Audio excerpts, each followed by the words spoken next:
Well, if you have a premium car that runs on imported tires, it may take a while to get replacements in place, and that too possibly at a much higher price. Which is why I don't have a premium car, Govind. But the news really is that the government has brought in a new set of rules that ensures mandatory quality checks and safety standards for imported tires, which is going to then curb and delay imports.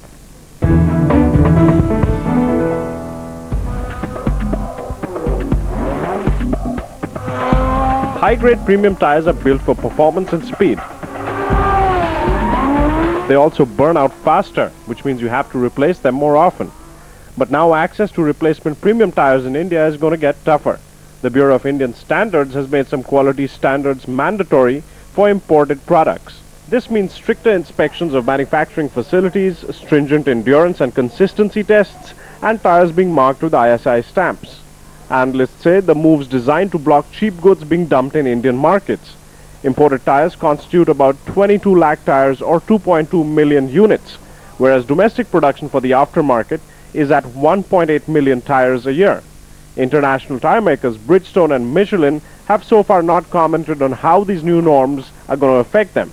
But Dunlop says that this could lead to some sort of a rise in price.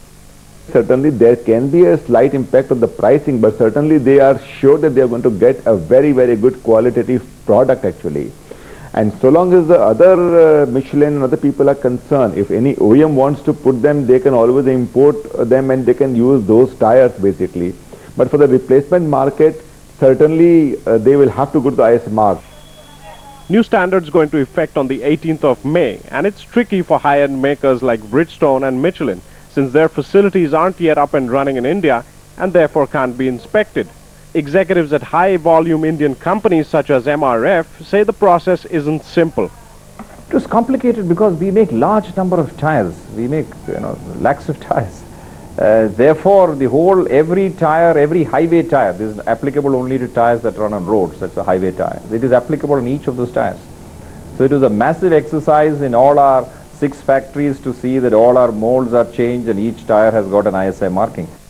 Foreign importers are confused about how they're supposed to tackle these new standardization norms. And while it's a good thing for the average customer, if you import premium tires, getting them certified could turn out to be an added burden. Pawan, Bloomberg UTV, Mumbai. Well, Abba, I think both the tire and the car are now looking like difficult prospects for us. But speaking about cars, the world's largest car maker, Toyota, has driven back into profit in the 4th quarter. Now, this despite the Japanese car makers' recall problems. Toyota, if you remember, was hit by a string of recalls and had cut its prices to keep buyers continuing to come into showrooms. For the Jan to March period, Toyota made profits of over $1 billion. Bloomberg's Mike Fern sends us this report. Toyota